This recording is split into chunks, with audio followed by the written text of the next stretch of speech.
I caught my husband and the neighbor making out on the rooftop. I didn't cause a scene. I quietly locked the rooftop door, shut off the main power switch, and left for a week-long trip. 7 years. 7 years of my life, built on what I thought was an unbreakable fairy tale, shattered in a single, gut-wrenching moment. The betrayal wasn't just a wound, it was an annihilation of everything I believed in, igniting a fury that would change me forever. For years, I genuinely believed I was the luckiest woman alive. My marriage? A real-life fairy tale. My husband, Ethan Blackwood, was a celebrated architect, well known in New York circles. He wasn't just impossibly handsome and talented, he doted on me with a tenderness that made all my friends green with envy.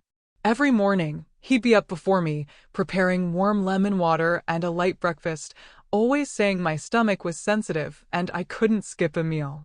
Every evening, no matter how late, his first act was to find me, embrace me from behind, breathe in the scent of my hair, and whisper, "My love, I'm home." These gestures, these sweet words, they wove a secure web of love around me, making me trust him completely, immerse myself totally, and willingly sacrifice everything. For Ethan, I walked away from a guaranteed future as CFO of the Hayes Group, my family's multinational conglomerate. My father, Chairman Robert Hayes, had meticulously paved a path of roses for me, but I defied him. I rejected a high-profile arranged marriage and followed the intoxicating call of love. I wanted to prove my choice was right. I wanted a simple, loving home, free from the pressures of money or status. And I did it. I became a full-time, devoted homemaker. Our billionaire's row penthouse, once a cold, empty space, was transformed by my careful attention into a real home.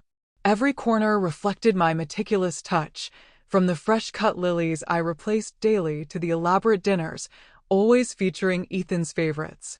I memorized his smallest preferences, his morning sugar-free espresso, the soft lumbar support pillow he needed for his lower back while reading blueprints. My life revolved around him.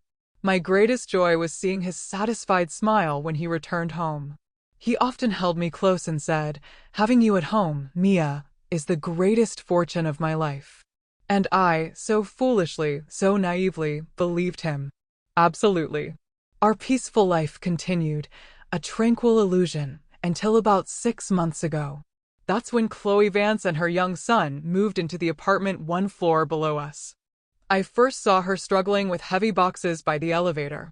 She had a delicate, but pale, exhausted face, with a fragile 3-year-old boy, Leo, clinging shyly to her side. My heart went out to her. I didn't hesitate to offer help. She told me she was a single mother, recently divorced, trying to start a new life. Her pitiful situation resonated with my compassion. From then on, I frequently visited them, bringing young Leo treats or sharing some of my homemade dinners. I viewed her as a younger sister, a trustworthy friend. Chloe was overly grateful, constantly thanking me, calling me her savior. Occasionally, she'd bake a small tart or make a pot of artisanal jam and bring it upstairs, saying, "Just a small token of thanks to you both, Mr. and Mrs. Blackwood." Ethan initially paid little attention, but during the times Chloe dropped by when he was home, she would express overwhelming admiration for him. "Oh, Mr. Blackwood, you're an architect, aren't you? The design of your apartment alone shows such class." Or, "With such a brilliant man, Mrs. Blackwood, you truly are blessed." Which man doesn't love hearing such glowing praise? Ethan began to show more interest in our seemingly unfortunate neighbor. He occasionally fixed a leaky faucet for her or helped her install a new bookshelf. Everything unfolded naturally before my eyes, and I harbored no suspicion. I even felt pleased that my husband was such a kind, chivalrous man. I was too foolish, too blind, to realize that my kindness had inadvertently opened the door for the wolf. Subtle changes began to appear. Ethan started coming home later, the excuse always the same. A new project was in a critical phase. He had to stay late for investor meetings. His phone calls became more frequent, and he often stepped out onto the balcony to talk, claiming he didn't want to disturb my rest. Once, I accidentally saw a text message pop up on his screen from a contact saved as rainy day in turn, asterisk, are you home yet? Leo, and I miss you so much. Asterisk, when I asked, he brushed it off, saying it was just a young intern at the firm who looked up to him like an older brother. He even laughed, accusing me of being senselessly jealous. I believed him. I blamed myself for being overly sensitive and told myself I must trust my husband completely. I even felt guilty for doubting him. The sophistication of his act was masterful. I, his wife of 7 years, was made a fool in my own story. Then came the fateful day. It was our 7th wedding anniversary. I had prepared a romantic candlelit dinner with vintage wine and all of Ethan's favorite dishes. I wore the red silk gown he had given me for my birthday, waiting for him eagerly. 6 o'clock, 7, 8. He still hadn't returned. I called. He didn't answer. Near 9, he sent a hasty text, asterisk, my love, I'm so sorry. Emergency issue with a key partner. I had to rush over. I'll be home as soon as I can. Please don't wait up for dinner. Asterisk, disappointment and emptiness washed over me, but I forced a smile and texted back, asterisk, it's okay, darling. Focus on work. I'll wait for you here. Asterisk, I cleared the table, putting the cold dishes away. My heart felt hollow. That night, a sudden summer squall hit. The thunder clapped loudly, jolting me awake. I suddenly remembered the Italian silk duvet cover Ethan had bought. It was drying on our building's rooftop, the private terrace reserved for our penthouse, a space I had transformed into a small garden where we sometimes went to stargaze. Fearful the expensive silk would be ruined, I quickly threw on a light robe, grabbed an umbrella, and headed toward the staircase. The stairs leading up were dim, lit only by a faint yellow glow escaping from the door frame. As I approached, something felt wrong. The rooftop door, which I meticulously locked every day, was slightly ajar. Then, above the pounding rain, I heard another sound. A sound that froze me completely, stopping the blood in my veins. It wasn't the wind or the rain. It was a woman's soft giggle, intertwined with a man's low, affectionate voice. A voice I could never mistake. The voice of Ethan Blackwood. My husband. My story had just begun. The humiliation, the bitterness, and the most spectacular revenge were yet to come. My ears buzzed. The sound of the torrential rain and distant thunder seemed swallowed by the deadly silence in my soul. I stood motionless on the final step, umbrella still clutched in my hand, feeling the cold rain spray in through the crack, chilling my skin, but not as cold as my heart. Ethan's voice, the voice that whispered loving words in my ear every night, was now using that same tenderness to caress another woman. Easy now, a little rain frightens you? I'm here. Chloe Vance's sharp, grating giggles sliced through the air like a drill bit into my eardrum. But I just want you to hold me, darling. It's so romantic up here, isn't it? Like the whole world is just us. The whole world is just us. That phrase hit my chest like a sledgehammer, stealing my breath. And what about me? What was I in his world? A wife, a decorator for his perfect house? Or just a pathetic fool who was deceived? I don't know where I found the courage to move forward. My legs felt heavy, each step a struggle. I silently pressed myself against the wall next to the door and peered through the narrow gap. And then, the most horrific sight of my life materialized. Under the faint yellow light cast by the garden lamp, Ethan and Chloe were tangled together on the custom-built swing I had chosen myself. Ethan's white shirt was unbuttoned several ways, and Chloe wore only a thin nightgown, soaking wet from the rain, clinging to her body and exposing her curves. They were kissing. A passionate, unrestrained kiss. Ethan's hands, the hands that held mine every day, were now roaming over the other woman's body. My heart felt crushed, shattering into 1,000 sharp fragments. 7 years of love, 7 years of sacrifice, 7 years of dedication, all dissolved into dust in one instant, becoming nothing more than a ridiculous joke. I thought I would scream, rush out, and slap them both. But no. A terrifying coldness surged from the depths of my soul, extinguishing all emotion. The pain didn't vanish. It solidified into a hard block of ice, paralyzing my nerves. No tears fell. My chest stopped aching. There was only emptiness and a cold resolve. I wouldn't let them see me break. I wouldn't give them the satisfaction of reveling in my pain. I retreated silently, step by careful step. My hands were no longer shaking. I calmly turned and descended the stairs, my steps surprisingly steady. I returned to the apartment and closed the door. The only sound in the static silence was the ticking of the wall clock. I walked directly to the heavy steel security door that led to the rooftop from inside the apartment. I recalled Ethan bragging that for absolute security, he'd installed a special lock that could only be opened from the inside. I pulled out my keyring, found the key engraved with a star, and turned it. Click, the rooftop door was locked tight. Now they could enjoy their private world for as long as they liked. But that wasn't enough. I went to the utility closet in the living room where the main circuit breaker was located. I looked at the carefully labeled switches: living room, master suite, kitchen, and finally, a larger red switch labeled master. Without hesitation, I flipped it down hard. Poof! The entire penthouse plunged into absolute darkness and silence. The faint city glow outside the window cast eerie shadows. I stood in the dark and listened. I could imagine their startled faces on the rooftop when the lights abruptly died, when they realized they were trapped. But I didn't care anymore. They deserved it. I walked into the master suite without turning on a flashlight. The darkness seemed my best companion now. I opened the wardrobe and pulled out the largest suitcase. I didn't pack my clothes. Instead, I opened a hidden drawer and retrieved my separate savings account book, the diamond jewelry my mother gave me as a wedding gift, my passport, and all personal identification. Next, I went to Ethan's desk and opened the mini safe whose code I knew: my birthday. Inside were some foreign currency and all the property deeds and car titles. I took everything, leaving not a single piece of paper. These assets were already in my name, given to me by my parents before the marriage. Ethan had convinced me to keep them in his safe for security. Now I understood what that security meant. I put everything into a separate pouch and carefully stashed it in the suitcase. I took nothing he had ever bought for me. I wanted no connection to the trader's keepsakes. Finished. I wheeled the suitcase to the living room. I glanced at our wedding photo on the shelf. My happy smile in the picture looked fake and ridiculous. I picked up the frame, intending to smash it, but stopped. I gently turned it face down toward the wall. I wouldn't break anything, nor cause a scene.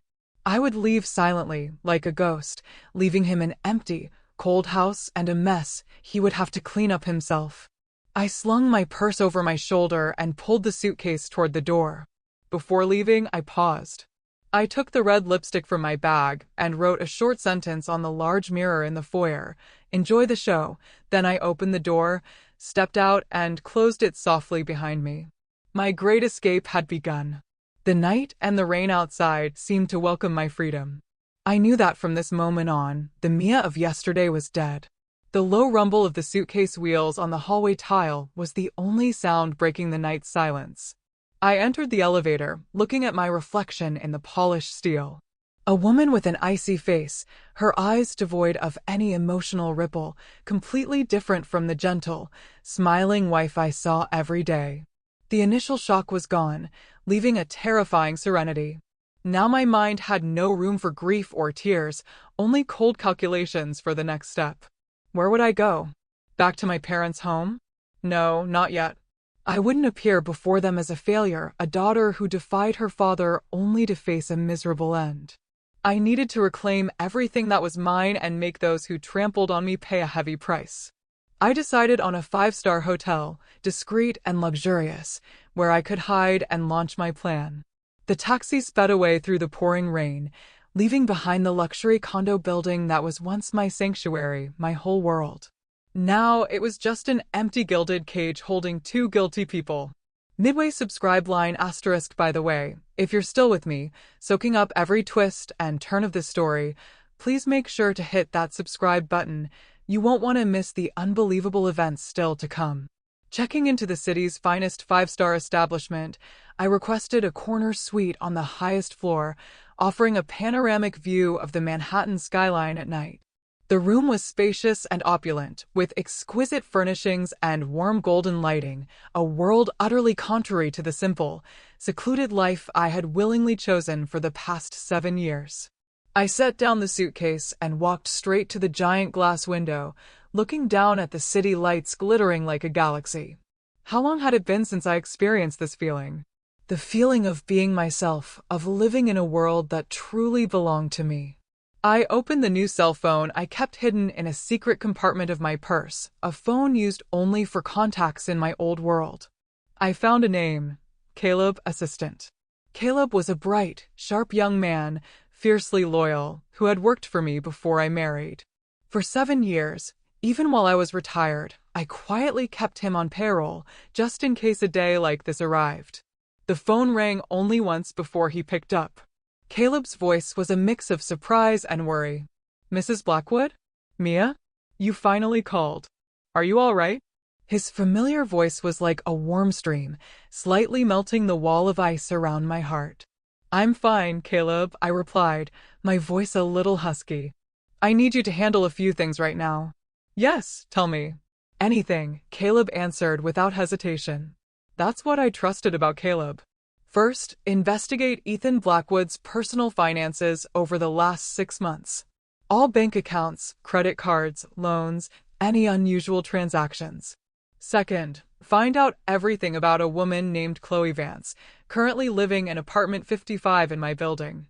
I need her entire background, past relationships, marital status, everything. I want a detailed report on my desk by 9 a.m. tomorrow. Understood, Mrs. Blackwood. I'll start immediately, Caleb responded professionally. He didn't ask why. He didn't question anything. And Caleb, I added, tomorrow morning at 8 a.m., bring attorney Stephen Adler here. Tell him that Chairman Hayes' daughter needs to see him urgently. Attorney Adler, the firm's senior partner? Caleb sounded slightly surprised. Yes, I confirmed. Just tell him that. He'll understand. Hanging up, I let out a long breath. The machine had started moving. Attorney Stephen Adler was the senior partner at my family's law firm, a seasoned legal veteran who had navigated countless storms with my father. He wasn't just a lawyer, he was an uncle figure, a confidant I could absolutely rely on. Thinking of my father, a pang of remorse hit me. I remembered the day I decided to leave everything for Ethan. My father, a man always strict but who loved me unconditionally, looked at me with deep disappointment. He had said, "Mia, I don't forbid your love, but love isn't everything. That boy, Ethan Blackwood, his eyes hold too much ambition. I fear he's marrying you for more than love. You're used to a life of luxury. Can you truly handle an ordinary life? I worry you'll suffer." I was young then, believing in romantic ideals. I argued with him, saying, "I don't need the money, Dad. I only need his love. I will prove my choice is right." And I left. For 7 years, I was virtually cut off from my family, only calling my mother occasionally, lying that I was very happy. I was too proud to admit I was wrong. But now, Ethan's betrayal had shattered that pride. My father was right. He saw through Ethan from the start. A feeling of regret and guilt surged within me. I had caused my parents too much distress. But I told myself now wasn't the time for weakness. I had to be strong, to reclaim everything. Not just for myself, but for the family honor. To show my father that, even if his daughter stumbled, she would know how to get back up, even stronger than before. I didn't sleep that night. I sat by the window, meticulously outlining every step of my revenge plan. A calculated, ruthless strategy with no retreat. They turned me into a fool. Now I would show them the catastrophic consequences when an intelligent fool gets angry. In this game, I wouldn't just be a player. I would dictate the rules. With the full backing of the world I had abandoned, I knew victory was already mine. While I sat in the luxurious hotel suite, charting the course of my war, miles away, on the cold rooftop, the tragic comedy of the two traitors was just beginning.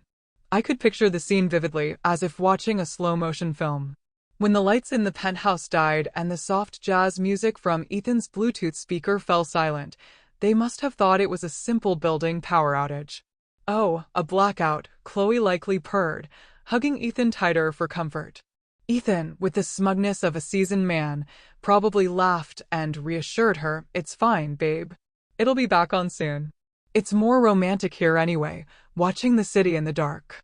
They probably enjoyed a few more minutes of their guilty romance, oblivious that these were their final moments of peace.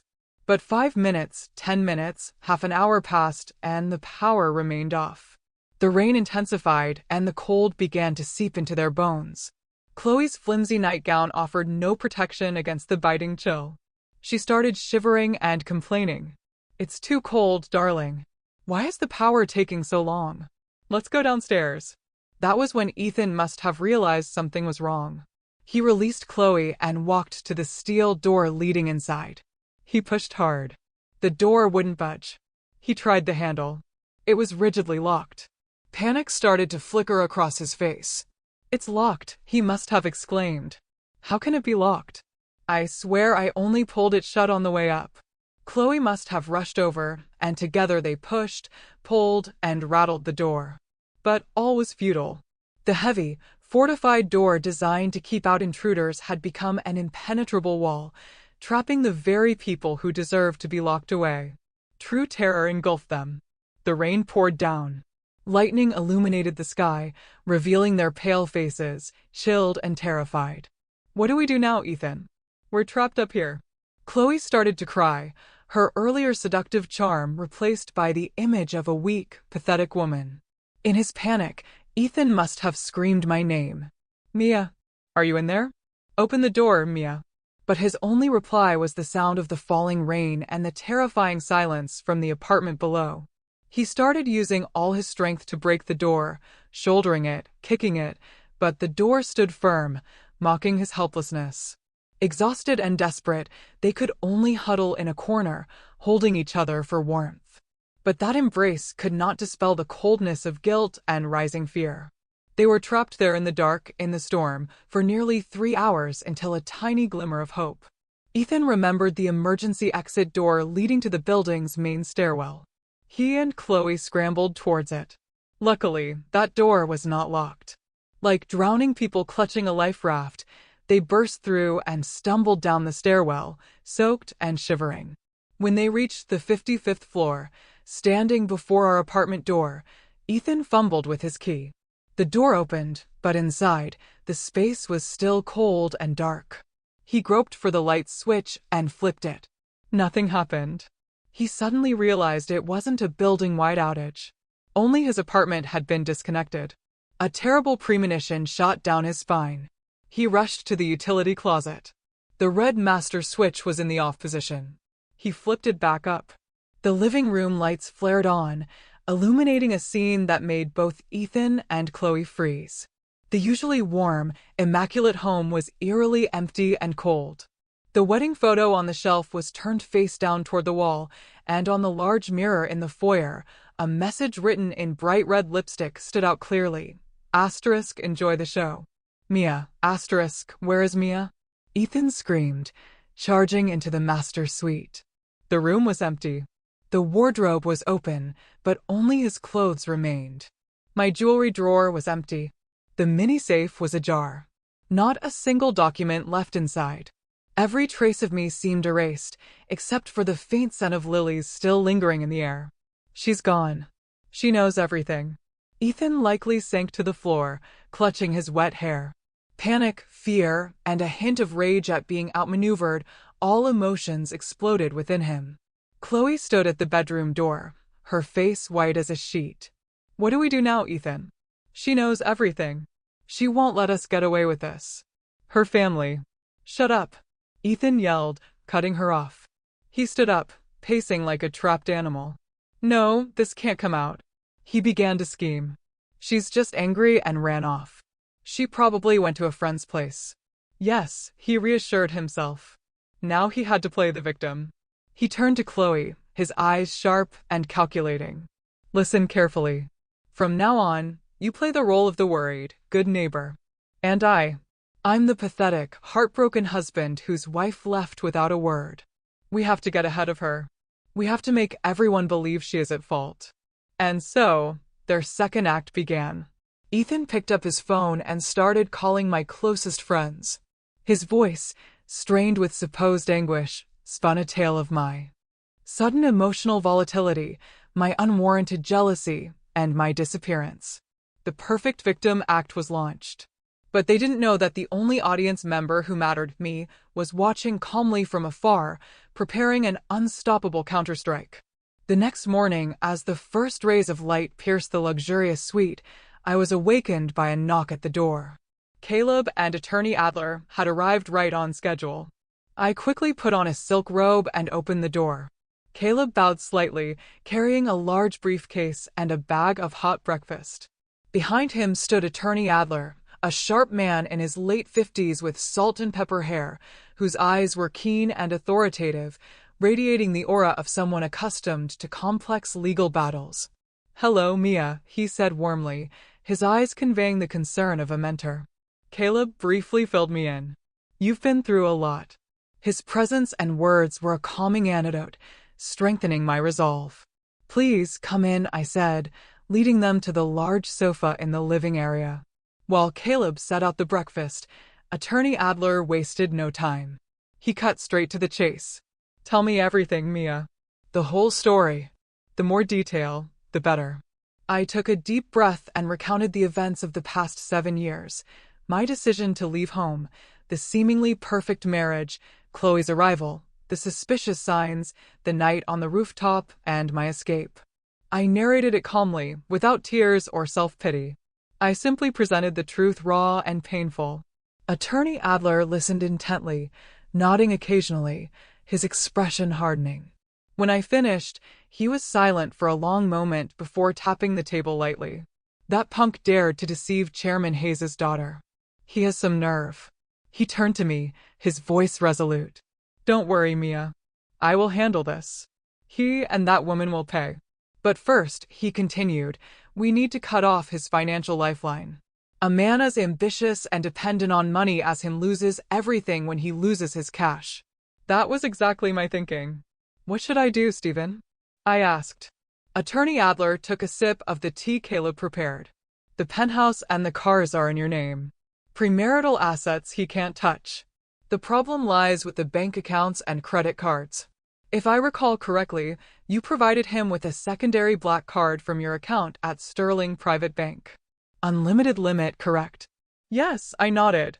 "It was my biggest mistake, an act of absolute trust, blatantly exploited." "First thing," Attorney Adler instructed, "call the bank's branch manager immediately. Demand they instantly lock all secondary cards under Ethan Blackwood's name. As the primary cardholder and a VIP client, your request will be executed immediately. Then freeze the joint checking account." I followed his instructions, calling Mr. David, the manager I was friendly with. After my brief explanation, he asked no questions, simply stating, "I understand, Miss Hayes. Everything will be processed in 5 minutes." Sure enough, a few minutes later, I received bank notifications, "Secondary card locked per your request. Joint account temporarily frozen." Meanwhile, Caleb opened his laptop and presented the information he gathered overnight. "Mrs. Blackwood, Mr. Adler, this is the preliminary report." He rotated the screen toward us. Over the past 6 months, Ethan Blackwood withdrew several large cash sums from the joint account for unexplained reasons, totaling nearly $500,000. Regarding the secondary black card, he's spent over $1 million, primarily on luxury items like designer bags, watches, jewelry, and 5-star retreats in Miami and Vegas. Coincidentally, these expenses often align with the days he told you he was away on business trips. Caleb continued, "Regarding Chloe Vance, her past is complicated. She is not a single mother. She is still legally married. Her husband is an engineer working overseas. Young Leo is not her biological son, but her deceased sister's child whom she adopted. There are indications she has been involved in several romantic fraud schemes before, typically targeting wealthy men." Everything was becoming clear. A perfect charade had been staged to deceive me. My compassion was ruthlessly exploited. "Excellent, Caleb," Attorney Adler murmured. "Keep digging into her past. I believe there's more dirt to uncover." At that very moment, I could picture the scene unfolding elsewhere. Ethan likely took Chloe shopping to compensate for their disastrous night on the roof. He would confidently hand the black card to the sales associate, only to receive a shaking head and the words, "Sir, your card has been declined." Surprise. Confusion. Turning to panic as he tried all his other cards with the same result. His financial nightmare had officially begun. My first counterstrike was silent, but hit him where it hurt the most. I knew that without money, the true nature of Ethan Blackwood, ambitious but incompetent, would quickly emerge, and the relationship built on greed between him and Chloe would swiftly fracture. I took a sip of coffee. Its bitterness was no longer unpleasant. It held a sweetness of triumph. The game had just begun, but I knew I had won the first round spectacularly. The following days passed in strange tranquility. I remained at the hotel, coordinating with Caleb and Attorney Adler to gather more evidence and outline the strategy for the legal battle ahead. I completely cut off all contact with Ethan. He was probably scrambling to cope with the financial chaos I had left behind. Knowing his nature, he wouldn't give up easily. He was definitely trying every channel to reach me, but my new phone was a world he couldn't touch. This silence was the most effective psychological torture, leaving him in limbo, terrified of my next move. Meanwhile, Caleb's team worked tirelessly.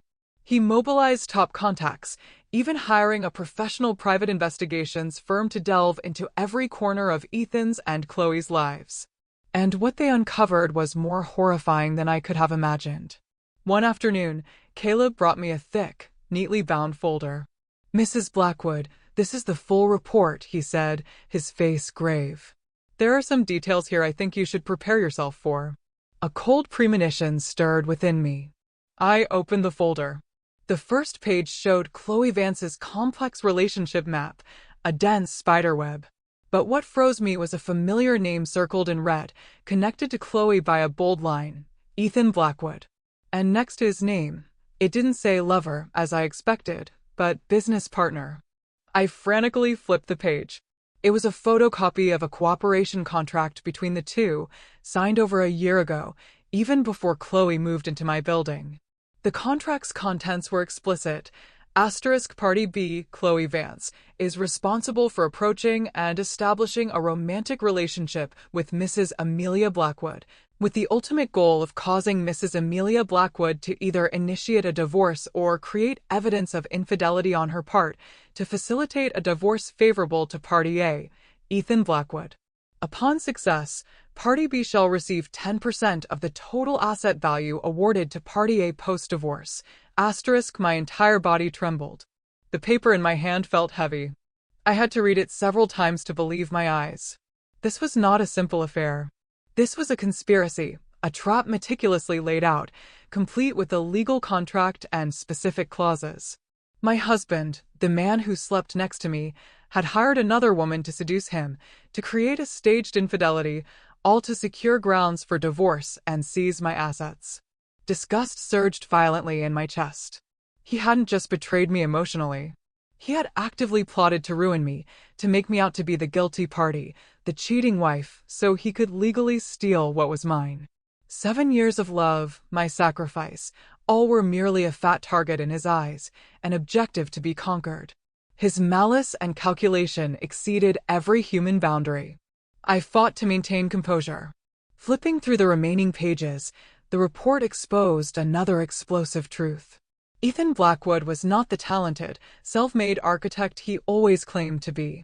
Most major projects he won over the past years were obtained through dirty tricks stolen from colleagues. The file detailed at least 3 cases where Ethan had plagiarized designs, ideas, bribed developers, and even fabricated evidence to destroy rivals. He built his career on lies and the suffering of others. The man I admired was merely a talentless, despicable parasite cloaked in a glamorous facade. The end of the folder contained details of Ethan's debts. He had heavily invested in volatile hedge funds and real estate, suffering catastrophic losses and owing a colossal sum to loan sharks and illegal lenders. This was the driving force, the motive that pushed him to execute this plan at any cost. He needed my money, a lot of it, to plug the bottomless hole he dug for himself. I closed the folder, my body drained of strength. The The truth was too cruel, too devastating. I had loved and married a monster, a professional con artist. Every beautiful memory of him, of our marriage, now felt filthy and fake. Caleb stood nearby, his face etched with worry. "Are you all right, Mrs. Blackwood?" I shook my head, managing a faint smile, but the tears I had held back finally streamed down my face. But they weren't tears of weakness. They were tears of utter fury and hatred. "I'm fine," I said, wiping my tears, my voice turning icy. "I'm just planning a very special congratulatory gift for my husband's perfect scheme." They wanted to play a high-stakes game. I would play along. But this time, I wouldn't just be a pawn. I would be the one to flip the board. The fire of revenge burned hotter than ever. I knew that with this evidence, I could not only leave Ethan penniless, but also send him to prison. But simple justice wasn't enough. I wanted him to experience being slowly destroyed. The sensation of being utterly powerless, just as he intended to do to me.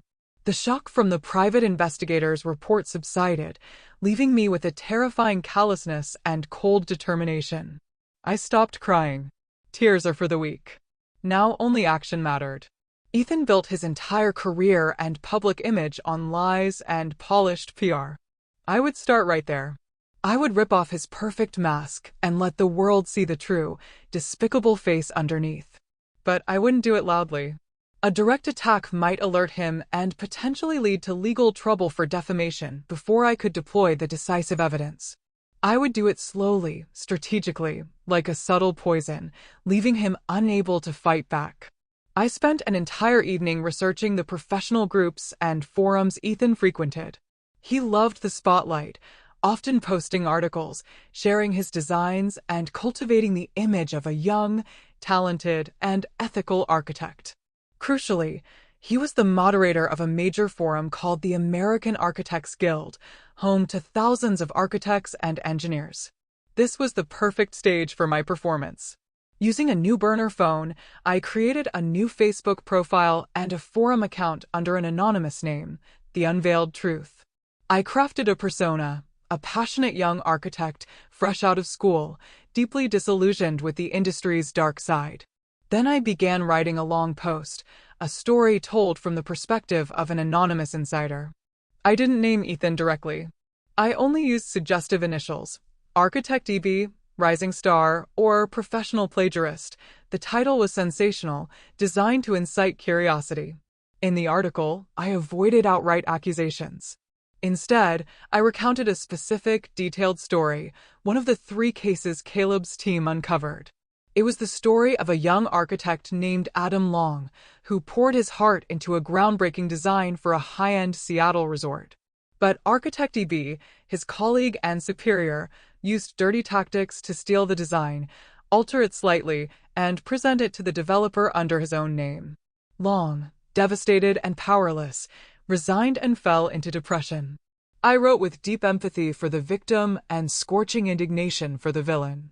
I wove in highly specific details, facts only an insider would know, gathered from interviews with Ethan's former colleagues. I even subtly mentioned some of EB's unique identifiers. He frequently wore a limited edition Patek Philippe watch and constantly spoke about sustainable green architecture principles, the exact image Ethan cultivated. To build credibility, I used a few dummy accounts, posing as old colleagues, to post corroborating comments. "Oh my God, I know exactly who this is." Everyone in the firm knew about the Long case, but no one dared speak up. Or, EB doesn't just steal designs. There's more to it. Can't wait for the next part. The post went live at 10 p.m., peak activity time for the forum. Just as I predicted, it immediately sparked a firestorm. Within hours, the post had thousands of views, hundreds of comments, and shares. The name EB quickly became the hottest topic. People began speculating. With the distinctive clues I embedded, Ethan Blackwood's name was quickly shouted out. Some initially defended him, claiming it was a malicious rumor designed to sabotage his reputation. But then something unexpected happened. An account named Adam Long left a short, powerful comment. Everything the original poster wrote is true. Thank you for daring to speak out. It was Adam Long, the real victim. Perhaps after years of silence, he couldn't bear it anymore. When his story was finally exposed, his comment was the deciding blow, crushing all doubt. The wave of condemnation directed at Ethan became a tsunami. I sat in the hotel suite, watching it all unfold on my laptop. I could imagine Ethan's face now, furious at the slander, terrified that his dirty past was being unearthed. He would be frantically trying to contact the forum administrator to delete the post, but he didn't know I had prepared for that. I had already forwarded the article to a few friends in architectural journalism. The next morning, several smaller online publications started running the story with even more sensational headlines. Major plagiarism scandal rocks young architect circles, or exposed. Is the talented architect EB just a product of dirty PR? His own weapon was now being used against him. His professional reputation, the thing Ethan cherished most, was being destroyed by his own tactics. Clients and partners would undoubtedly start asking questions. My first attack was a direct hit, but it was just the appetizer. The main course was still ahead. I knew that backed into a corner, Ethan and Chloe wouldn't remain idle.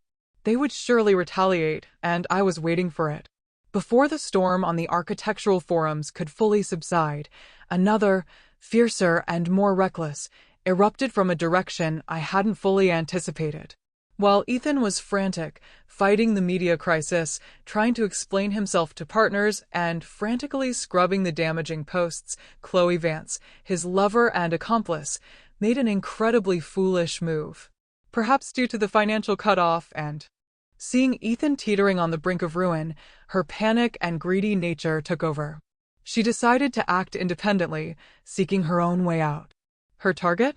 My family. She didn't know the full truth of my lineage. In her eyes, I was just a rich girl who had estranged herself from her family.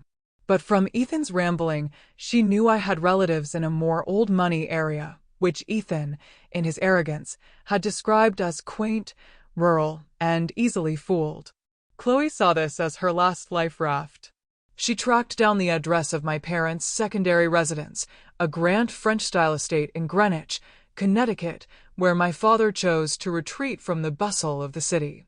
Chloe, with her limited perspective, thought it was just a large country house belonging to a recently rich, unsophisticated family. She decided to go there and stage a confrontation, playing the role of the pitiable victim whose husband was stolen by my niece, hoping to extort a settlement. She prepared her act meticulously, dressing in worn, faded clothes, haggard and makeup-free. She even brought Leo, the young nephew she often used as a prop. One sunny morning, as my mother, Vice Chairwoman Eleanor Hayes, was tending to her prized orchid collection in the garden, Chloe appeared at the main gates. She didn't ring the bell, but began wailing and shouting loudly, attracting the attention of neighbors. "Oh God, neighbors, come see. The niece of this house stole my husband, ruined my family, and now she's hiding. Ma'am, are you home?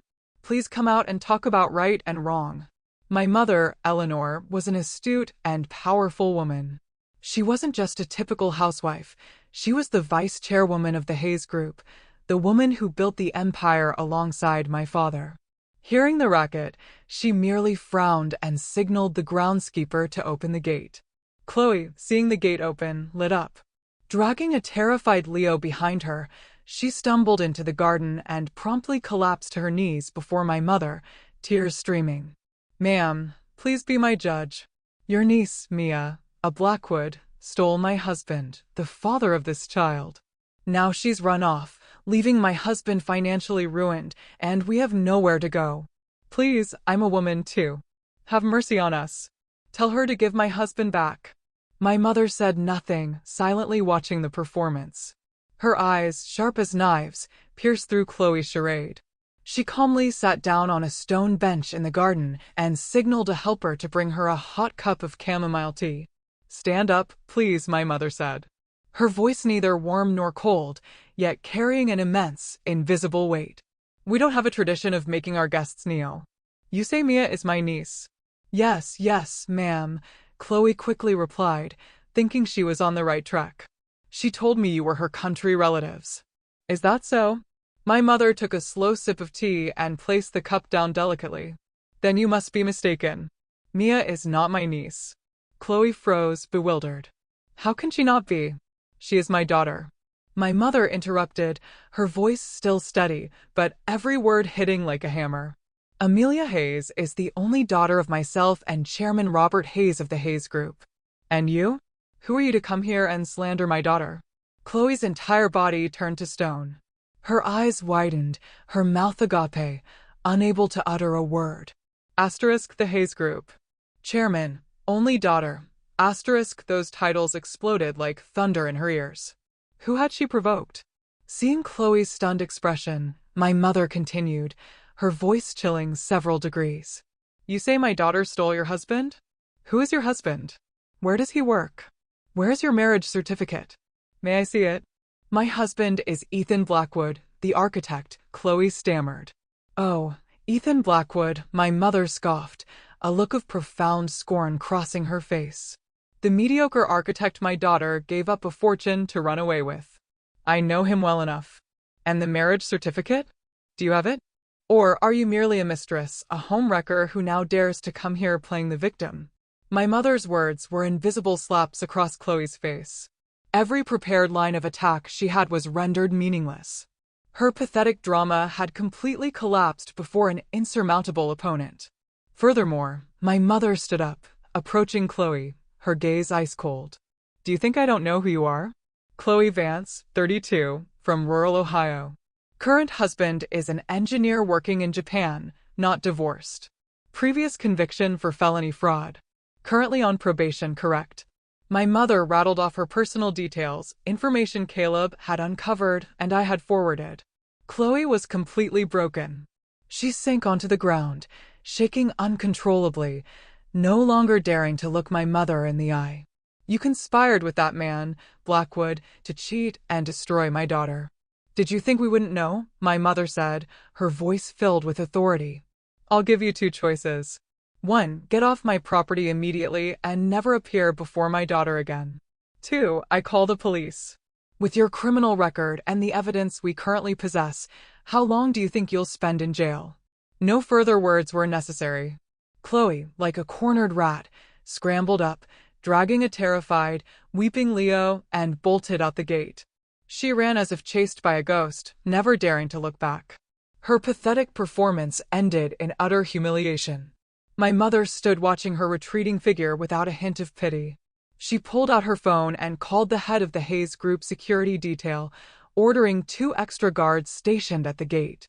From now on, no strangers are allowed near the house, especially a woman named Chloe Vance. My mother had entered the fight, and I knew that when she did, the enemy had only one path: annihilation. Chloe Vance's disastrous confrontation at my parents' home delivered a crucial blow to her unholy alliance with Ethan. Chloe, now fully aware of my powerful family, was completely broken and terrified. She dared not attempt any more schemes, choosing instead to hide, fearing the day the police would come knocking. Her relationship with Ethan fractured into bitter, explosive arguments. Chloe accused Ethan of lying to her, of pulling her into a fight too big, a war with a force they couldn't possibly win. Ethan blamed Chloe for her idiotic, rash actions that made everything worse. Their love, built on lies and calculation, shattered like soap bubbles when faced with true adversity. Meanwhile, Ethan Blackwood was truly cornered. The media storm on the architectural forums raged on. His professional credibility was severely damaged. Partners canceled contracts, projects stalled, and the financial lifeline from me was severed. The debts to loan sharks were due. Thugs with menacing faces started loitering near his office and the penthouse, demanding repayment. The pressure, professional, financial, emotional, and the sheer terror of facing my family's power pushed Ethan to the brink of madness. He suffered from insomnia, lost significant weight, and his formerly suave, confident demeanor vanished, replaced by a haggard, skeletal look, his eyes twitching with fear and sleep deprivation. In his desperation, with no other means to scrape together cash, Ethan committed the ultimate act of stupidity, an action that signed his own death warrant. He knew that one of the largest assets in my name was a prime piece of real estate in the Hamptons, gold mine land gifted by my father as a premarital asset, easily valued in the tens of millions of dollars. An insane idea took root. He would forge my signature to sell the land. He believed that with that money, he could pay off his massive debts, then disappear, start a new life somewhere else. He practiced my signature countless times. After 7 years of marriage, he was intimately familiar with my handwriting. He was confident he could create a perfect forgery no one would detect. He contacted a small private notary office with a sketchy reputation whose notary he had previously bribed. He prepared a draft deed of transfer to a shell company he quickly set up. Everything was arranged covertly and quickly. One afternoon, Ethan went to that notary office to execute his felony. He had no idea that his every move was under our scrutiny. Attorney Adler, with the caution of a seasoned fox, had anticipated that Ethan might try to liquidate assets in my name. He had put people on continuous, silent surveillance, particularly monitoring any transactions related to banking or real estate. Upon discovering Ethan's contact with the disreputable notary, he immediately installed high-tech covert surveillance devices inside the office. The entire process, Ethan's trembling hand forging my signature on the deed, the corrupt notary quickly stamping the document, was captured clearly, both video and audio. The video, along with the forged deed, was instantly transmitted to Attorney Adler. Holding the irrefutable evidence, I felt no exhilaration, only a sharp sadness. What terrifying things can a person do when blinded by greed and desperation? Ethan Blackwood had knowingly walked into a prison cell. His case was no longer a civil dispute over marriage and assets.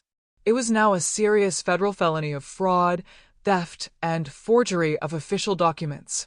Attorney Adler called me, his voice betraying satisfaction. The fish took the bait. "Mia, there is no escape now. What do we do next, Stephen?" I asked. "We won't call the authorities right away," he said, his voice measured.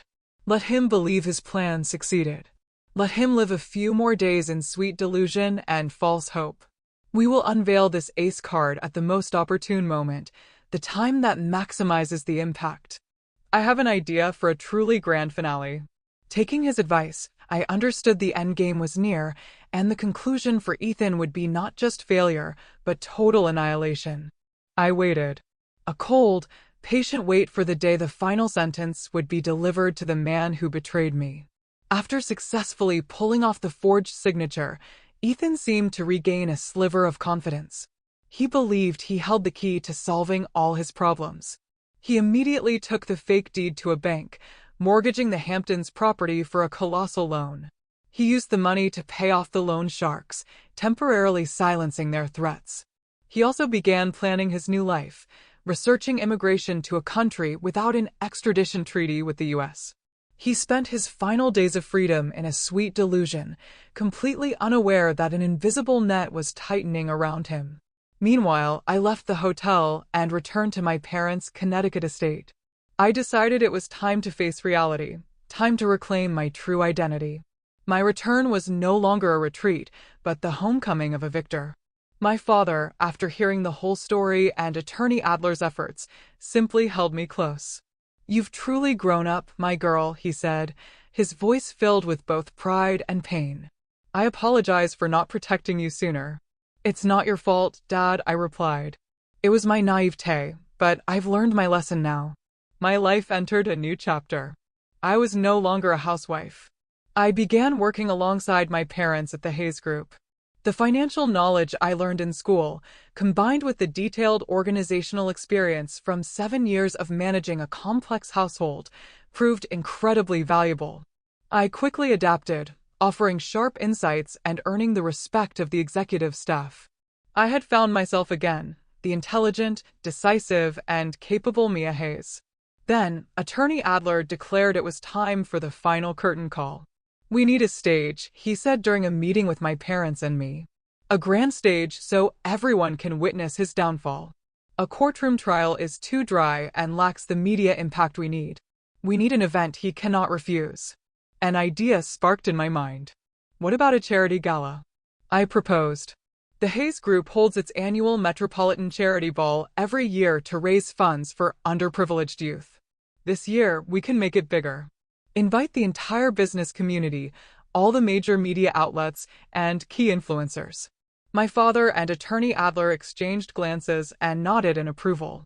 Excellent idea, Attorney Adler said. A charity ball, a high-profile humanitarian event, will be the perfect backdrop to expose the face of a man utterly devoid of humanity. He won't dare refuse the invitation. If he does, he'll exclude himself from high society and invite public criticism. The plan was swiftly set in motion. The Hayes Group announced the Wings of Hope Metropolitan Charity Ball, heavily advertised across all media. Every elite figure in New York society received an invitation, and of course, a specially prestigious invitation was sent directly to Ethan Blackwood. Upon receiving the invitation, Ethan was bewildered. He couldn't understand why I would invite him. But his ego and delusion clouded his judgment. He rationalized it as a sign of reconciliation, that after all the turbulence, I realized I couldn't live without him and was offering him a chance to return. He also saw it as a golden opportunity to reappear in public, dispel the damaging rumors, and reclaim his image as a successful architect. He didn't hesitate, deciding to attend. He even convinced Chloe to come along. Chloe was initially terrified, but Ethan painted a bright picture for her. Don't worry, she's softening. We'll put on a good show. I'll beg for her forgiveness. You act remorseful too. In front of all those people, she won't dare cause a scene. This is our last chance to turn the tables. Chloe, drawn by the allure of glamour and superficiality, was convinced. She yearned for one night, rubbing shoulders with the elite, standing next to Ethan as his partner. They had no idea that the invitation was not a peace offering, but a death warrant, an invitation to their own professional and social funeral. The fateful banquet was set. The stage was built. The main actors and supporting cast were ready, waiting for the opening curtain of the most tragic play to be performed. I stood before the mirror, taking one final look.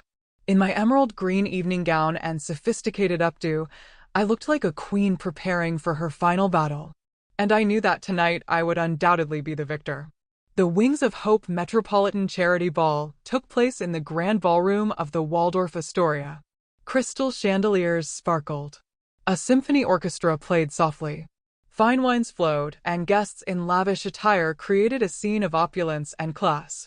I, in my role as the family representative and event initiator, stood in the main reception line with my parents, greeting guests. Each attendee shook my hand, offering compliments on my impressive return to public life and the meaningful charity work.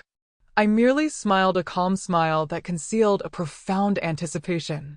My eyes occasionally scanned the door, searching for the two main characters of the evening. And then they arrived.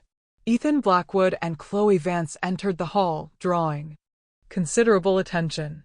Ethan wore a designer tuxedo, desperately trying to appear confident and distinguished. Chloe, in an overly revealing evening dress and heavy makeup, tried to project high society sophistication, but looked awkward and out of place among the truly established ladies. They walked up to me. Ethan put on a remorseful smile, his voice dropping dramatically. Mia, thank you for inviting me. I didn't let him finish. I offered my hand, a cold, polite gesture. Hello, Ethan. Miss Vance, thank you for supporting the cause. My distant attitude visibly shocked Ethan, while Chloe shot me a jealous glare. My parents, standing beside me, offered them a curt nod before turning to greet other guests. They were openly dismissed, treated as mere ordinary attendees. The event proceeded with entertainment and a lively charity auction. Ethan and Chloe sat at a secluded table in a corner. Yet, their every move was monitored by me. I saw Ethan constantly looking my way, his eyes filled with anticipation.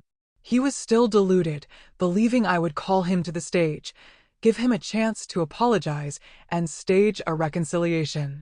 But he was wrong. When the most crucial part of the evening arrived, I, as the event host, stepped onto the stage. The spotlights illuminated me. Every eye in the ballroom turned toward me. Distinguished guests, I began, my steady voice amplified by the microphone. On behalf of the Hayes Group and the Wings of Hope Foundation, I sincerely thank you for your presence tonight. Your support is immense encouragement for us to provide more homes, meals, and educational opportunities for underprivileged children. I paused, scanning the audience. My gaze stopped at Ethan Blackwood's table. He was looking at me, his face filled with hope. I smiled a cryptic smile. Ladies and gentlemen, stories of kindness and sharing are always profoundly inspiring. But life also contains stories of deceit and betrayal. Such tales, though painful, are invaluable lessons, helping us cherish genuine values. Tonight, I want to share one such story, a story about my own life. The entire ballroom murmured with confusion. No one understood what I was about to do. Ethan and Chloe looked stunned. A chilling premonition fell over them. I signaled the tech crew. The giant LED screen behind me lit up. Instead of the images of children that everyone expected, the screen displayed a romantic image of a couple on a rooftop during a storm. It was Ethan Blackwood and Chloe Vance. The audience gasped in astonishment. Ethan and Chloe went white, jumping up from their chairs. The video continued silently with text subtitles narrating the story of a wife who sacrificed everything for her husband, only to be betrayed by him and the neighbor she helped. The scene shifted. The screen displayed the cooperation contract between Ethan and Chloe. The repulsive clauses magnified. Following this were various bank statements proving Ethan had funneled his wife's money to his lover and used it to pay gambling debts. Then came the documents exposing Ethan's long-standing plagiarism against his colleagues. Everything was presented clearly, logically, like an undeniable legal indictment. The audience's surprise shifted to outrage. Whispers of condemnation grew louder. My God, I can't believe it. What a piece of trash. That poor woman, she looked so helpless, but she's so manipulative. But that wasn't all. The screen transitioned to the final scene. Crystal clear footage from the hidden camera at the notary office. The image of Ethan Blackwood trembling as he forged my signature on the land transfer deed. This was the killing blow. And here, ladies and gentlemen, my voice rang out, cold and sharp, overcoming the murmurs, is the moment my beloved husband committed felony fraud, forging his wife's signature to steal the last of her inheritance. An act that is not only morally reprehensible, but a severe criminal violation. The video ended, leaving a deadly silence in the ballroom. All eyes, hundreds of pairs, focused on Ethan and Chloe, eyes filled with scorn, disgust, and disbelief. The most spectacular curtain call had taken place. Not through tears or weakness, but through truth. A naked, undeniable truth. Their play was over. And the ending couldn't be more humiliating. The moment the LED screen went dark, returning light to the ballroom, everything erupted. The initial silence was quickly replaced by a furious wave of indignation. Whispers and merciless condemnations were aimed directly at Ethan and Chloe. They stood at the center of the hall like two criminals being judged by a court of public opinion. Ethan's face was ashen. His whole body shook uncontrollably. Sweat beaded on his forehead. He stammered, trying to say something in his defense, but no sound could escape his choked throat. Chloe was completely broken. She sank to the floor, covering her face and sobbing hysterically wretched, mournful tears that evoked zero sympathy from the onlookers.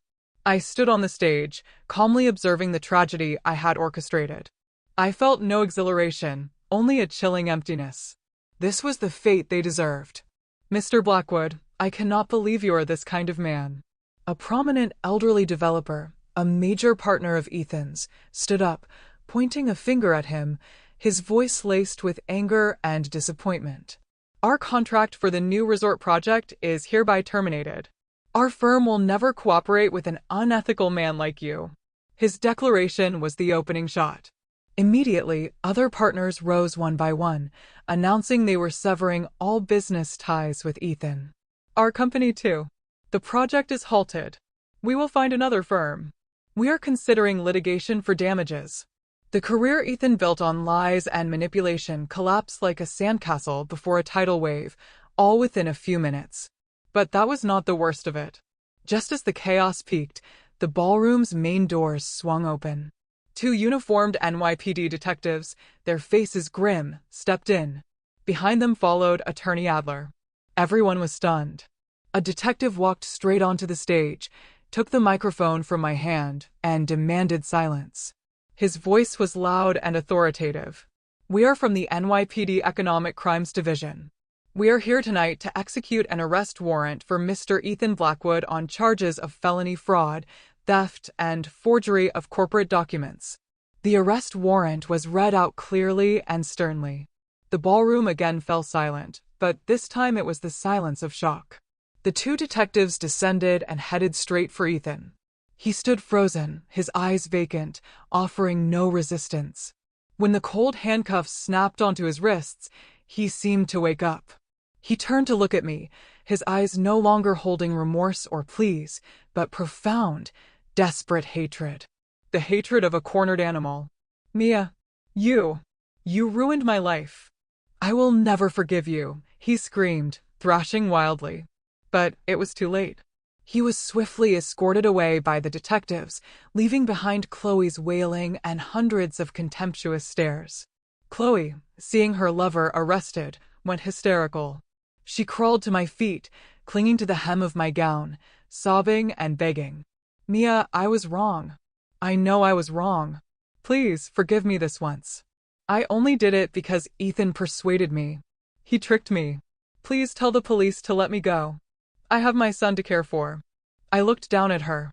The woman who had once feigned misery to exploit my kindness, now staging another drama, a performance of belated remorse.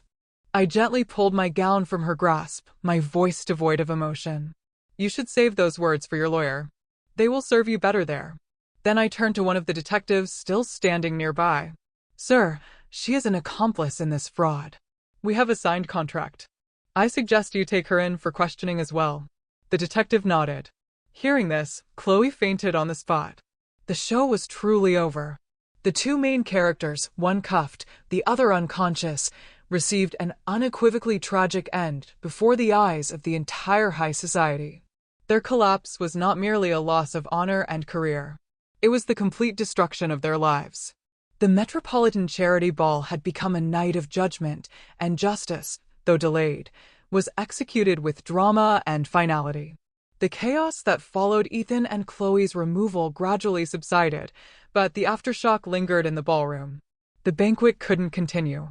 The stunned guests, having witnessed such a shocking drama, gradually departed, taking with them a story they would discuss for a long time. My parents and Attorney Adler joined me. My father said nothing, only placing a hand on my shoulder, a gesture filled with both pride and solace. My mother hugged me tightly, her voice choked. "It's over, my darling. You did so well." I nodded, feeling an immense relief. The nightmare was finally past, but one question, one final mystery remained. I turned to Attorney Adler. "Stephen, the final video, the one showing him forging my signature. How did we get such clear footage? I didn't think placing a camera in a notary office was possible." Attorney Adler smiled, a cryptic look in his eyes. "We couldn't do it on our own, but there was one person who could." He signaled to Caleb, who led a strange man toward me. He looked about 40, his face somewhat worn, but his eyes firm. He was plainly dressed, looking nothing like the wealthy guests of the party. "Mia," Attorney Adler said. "This is James Thorne, an old acquaintance of mine." "Hello, Miss Hayes." James nodded slightly, his voice reserved. I was the one who provided that video footage." I was astonished. "But why? Why did you help me?" James sighed, then began a story that left me speechless. "I wasn't helping you. I was helping myself. I am Chloe Vance's legal husband." My parents and I were stunned into silence. Chloe's husband. The man she claimed to be divorced from. The man she used as an excuse to build the image of a pitiful single mother. How can this be?" I stammered. "We were never divorced," James said, his voice bitter.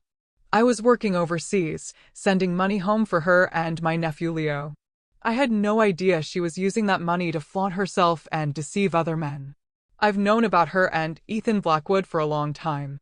I hired my own surveillance to gather evidence for divorce and custody of Leo, my sister's child.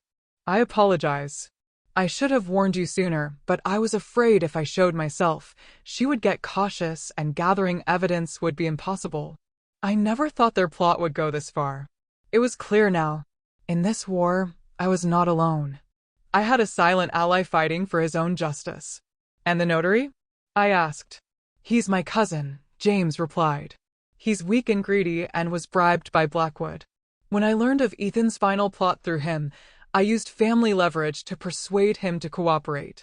I promised him a greater sum, and more importantly, protection from an accomplice charge if he helped record the entire incident. He agreed. All the final knots were untied. Ethan's supposedly perfect scheme was riddled with fatal flaws. He was too arrogant, too dismissive of the people around him, only to be betrayed by the very people he thought he controlled. James' revelation not only answered my final question, but added a new layer of meaning to the story. This was not just my personal revenge. It was the combined force of all the victims, the deceived, standing up against evil. Thank you, James, I said, a heartfelt thanks from the bottom of my soul. You helped me immensely. It's nothing, Miss Hayes. James shook his head. I thank you too. Because of you, I have the evidence I need to win custody of my nephew and expose that woman for who she truly is. This unexpected encounter brought me a sense of peace. In a world full of deceit and calculation, there were still good people willing to stand for what was right. I knew that with the collapse of Ethan and Chloe, not only I, but James and young Leo would also find a new, peaceful beginning. The story wasn't over. As I spoke with James, another well-dressed man approached from the edge of the crowd. He walked up to me and bowed. Excuse me, Miss Hayes. I am Adam Long. You are Adam Long? I said, surprised. He was the figure in the anonymous expose I wrote. I read your post on the forum, Long said, his voice full of regret. I'm sorry I stayed silent for so long. Seeing everything tonight, I can't be quiet anymore. I and a few other former colleagues have decided to come forward as witnesses, offering additional evidence of Ethan Blackwood's misconduct to the authorities. The appearance of Long and the other colleagues was the final nail in the coffin of Ethan's career. The strangers, the silent victims, finally found the courage to speak up. This night wasn't just about justice. It was about the truth being restored. After the fateful gala, my life slowly returned to its orbit. But it was an entirely new trajectory. The media firestorm exploded. My name and my story were everywhere. But this time, it wasn't rumors or criticism. It was admiration and respect for a woman who bravely fought for justice. The Hayes Group's reputation was significantly boosted by our decisive and ethical action. I spent the following 3 months working closely with Attorney Adler and the authorities, providing necessary statements and evidence to finalize the case. Everything proceeded smoothly and swiftly. The trial for Ethan Blackwood and Chloe Vance was held 3 months later. I didn't attend. I had no desire to see their faces again. I followed the results only through Attorney Adler's reports. With irrefutable evidence, from the conspiracy contract, the embezzlement documents, to the felony charge of signature forgery, Ethan Blackwood received a fitting sentence. He was convicted of 12 years for felony fraud and 3 years for forgery, totaling 15 years in federal prison. A catastrophic price for his greed and malice. His career, reputation, and future were sealed behind bars. Chloe Vance, as an accomplice, was sentenced to 5 years. Her life, a long string of lies and deceit, finally faced justice. Young Leo, the innocent child in this saga, was taken in by James, who raised him with the genuine love of a guardian. My divorce from Ethan was finalized quickly. The court declared our marriage void due to elements of fraud from the outset. All assets in my name before the marriage were retained. All debts Ethan accrued, he would bear alone. I was completely free from that man, emotionally and legally. With everything settled, I decided not to return to my former life of leisure. The shock of the marriage had tempered me into a different woman, stronger, more capable. I recognized the value of independence, of controlling my own destiny. I officially returned to the corporate world, not as the chairman's daughter, but on the strength of my own merit. My father, witnessing my maturity, gave me a massive challenge. He put me in charge of a high-end real estate project in Miami that was struggling, a potentially groundbreaking development stalled by design and management issues. "I trust you, Mia," he told me. "Prove to everyone that the daughter of Robert Hayes is not just a trophy wife." I accepted the challenge with fierce determination.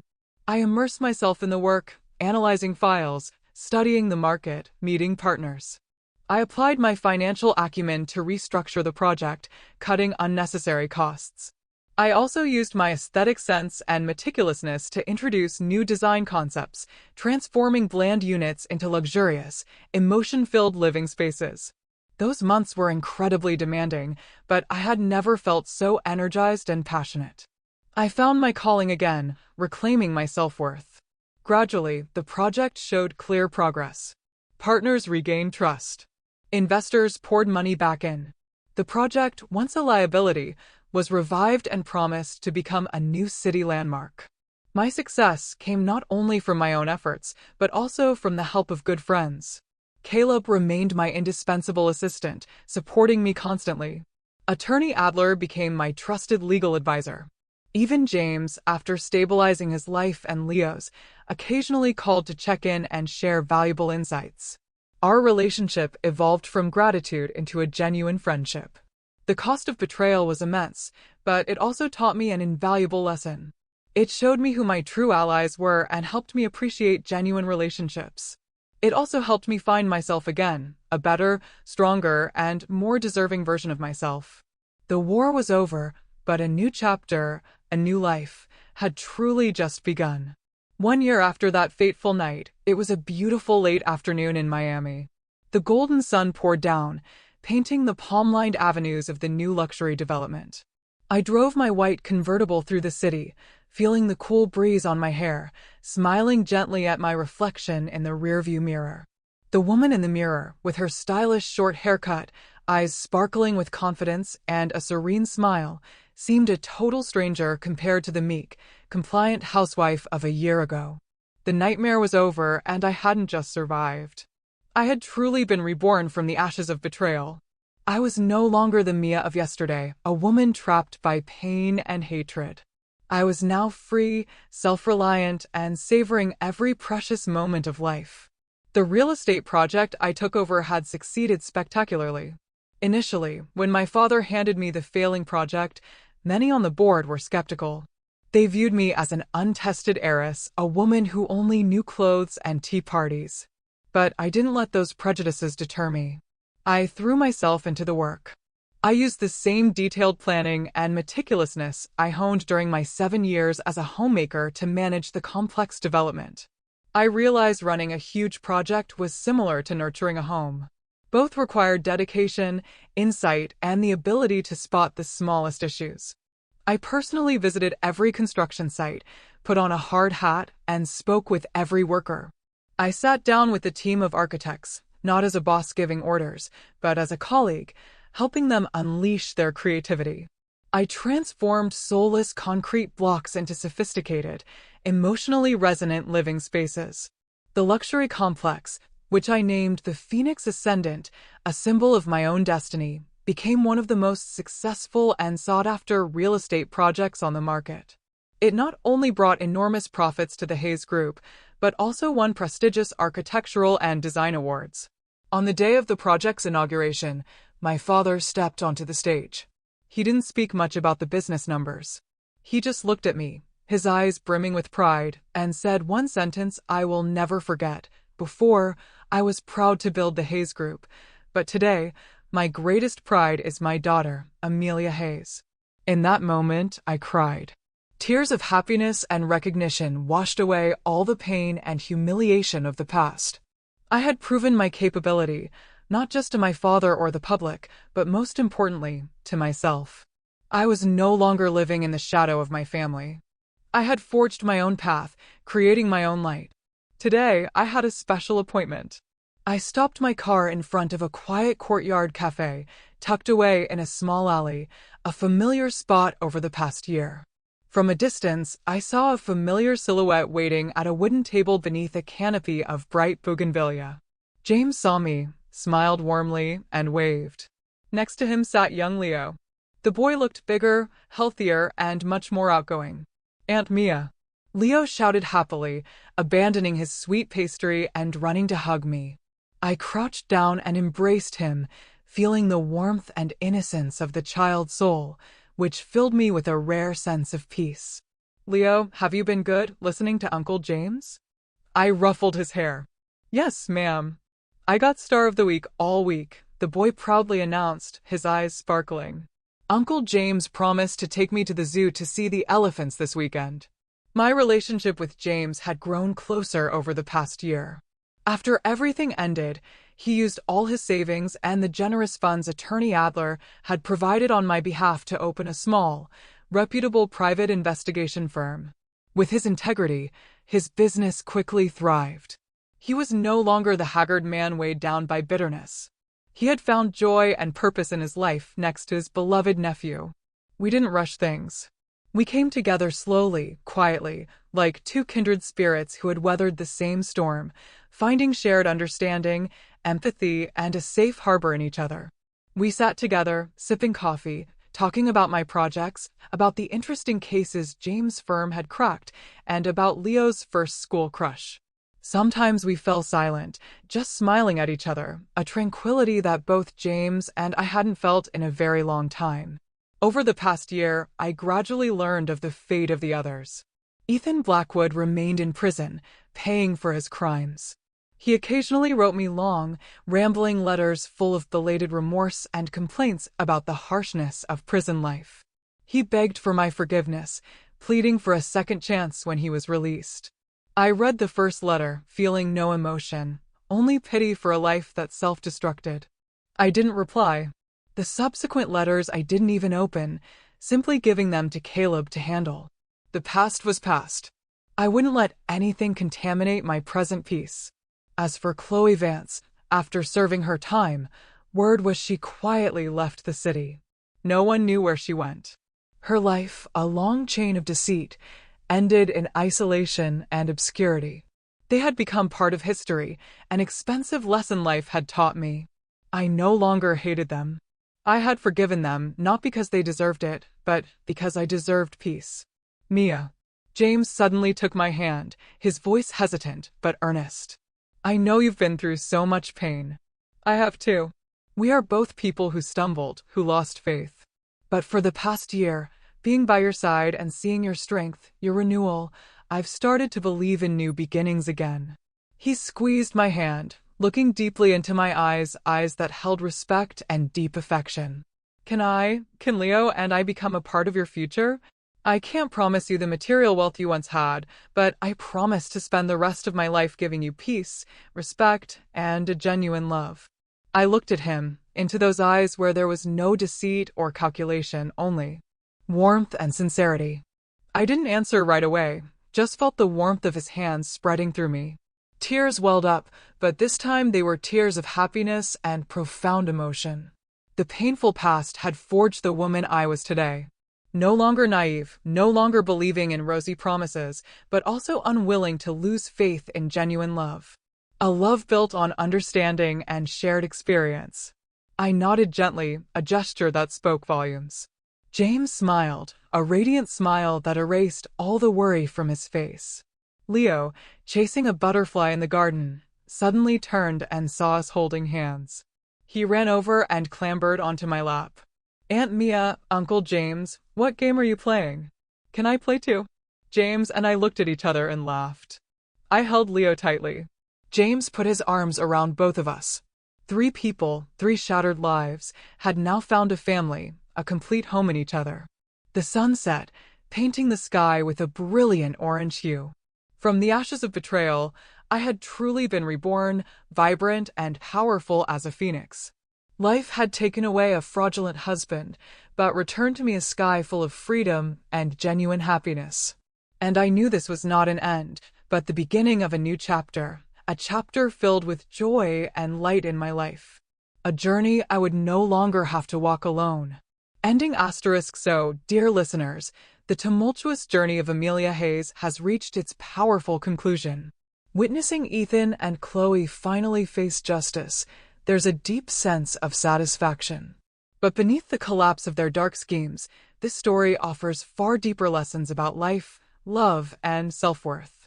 It's a testament to the fact that true victory isn't when the enemy falls, but when we reclaim our smile, our peace, and our strength. It's about finding the courage to rise from the ashes, to build a life not just free from betrayal, but rich with authentic joy. Call to action asterisk, what about you? Have you ever had to find that inner strength to stand up and fight for yourself, to redefine your own happy ending? Share your thoughts and stories in the comments below. I really want to hear what you think. Disclaimer: all characters and incidents in the preceding story are fictional, created for educational purposes and to convey humanistic messages about life. The story is not intended to attack or imply any specific individual or organization.